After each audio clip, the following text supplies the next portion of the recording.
Chefs really need to visit like farmers markets and like talk people up and tell people what like they're looking for and what they want.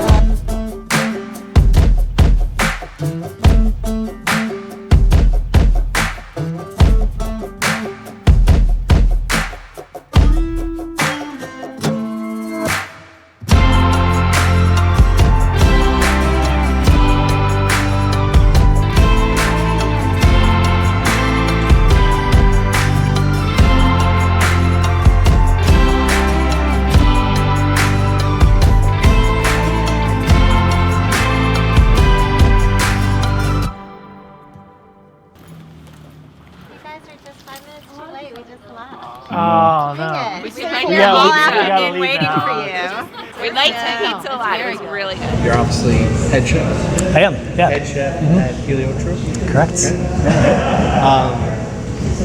First off, I mean, we first talked.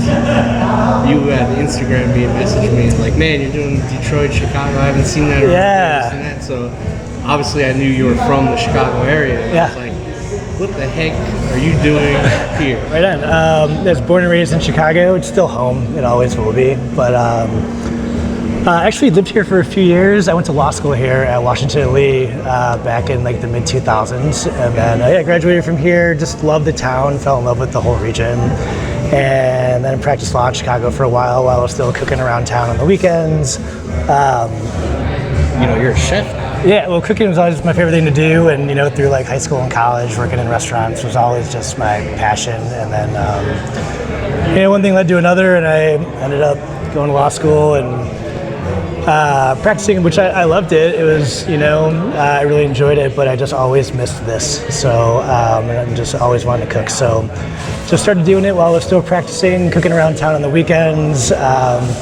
And just realizing more and more that that's what I wanted to be doing all the time. Is there like one breakthrough moment, like where you're, you know, doing the lawyer thing and you're like, yeah. Oh, there was, yeah. I was doing God's work representing BP as their Deepwater Horizon oil spill defense attorney. So I was like, you know, this isn't me. This isn't really what I want to be doing. So I got more and more serious about it and just missed, you know, just wanted to be in the kitchen. So just started, you know, cooking everywhere I could around Chicago. And then I got the greatest opportunity ever working at Lula Cafe, which is, I think, one of the best restaurants in the country. And just started, you know, being there full time and just, you know, made the commitment to do this, you know, full time. Awesome. So you went from that cafe, so what made you decide that, you know, pizza was the next step for you? There's a really great restaurant here in town, the Red Hen, who we're good friends with, and I was chatting with them, and they, Stephanie, the owner, told me about Eric and Jenny, who are opening this brewery. It was still in development, and I met with them, and we hit it off right away. And yeah, they wanted to do pizza, and you know, like I said, I'm Chicagoan, man. Like hell yeah, let's do it. So I joined them, right, you know, about a month or so after I moved out here, and yeah. I'm Jasmine Ortiz, and I'm the, I guess, co-chef. Co-chef, that's a patent. Yeah. Pass the test. Okay, yes. So Jasmine, we were talking earlier, like you're working on some of these local farms that you guys are bringing in. Yeah. Can you tell us a little bit about those farms? Yeah, so I'm actually from Colorado, and I moved out, I'm a baker, and I moved out here to work at Little Hat Creek Farm. And it's a farm with a bakery on it. We have a wood-fired oven. We do sourdough, very localized grain as well, breads and pastries. So, you know, there's a farm attached to it, and it's really important for me to like create those bonds with farmers.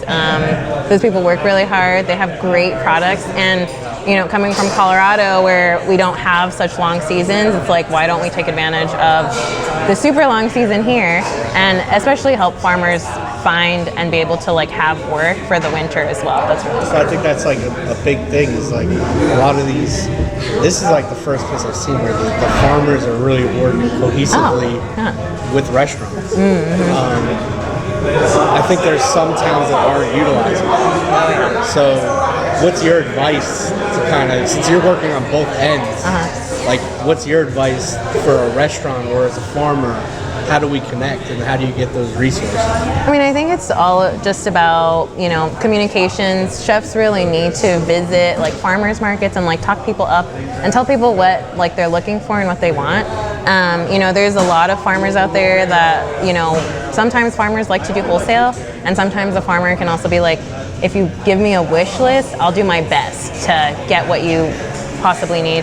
But I mean, it's kind of it. And we need, as like a cooking person now, we need to like meet chefs or farmers where they're at. So like we have a farmers market here, so I need to go there, and talk up, tell them what I'm doing, what I like, what kind of volume I'd like to see, and just talk about what they can do for me like on a weekly or daily basis. Is this your first pizza Yeah, this is my first pizza gig, but it's not my first restaurant gig. But I mean, the reason I was brought in was because of my bread experience. So the dough, and the dough is like really important, obviously, because it's like the framework of everything that we do. But it's a sourdough.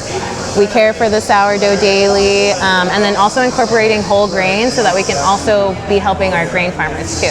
The pizza, as of right now, is about 5% local rye that we mill in-house, and so those whole grain flours like pose a different sort of strategy because they're a little bit more active than other flours. Anything, when you're dealing with that yeast strain and all that, it's not easy.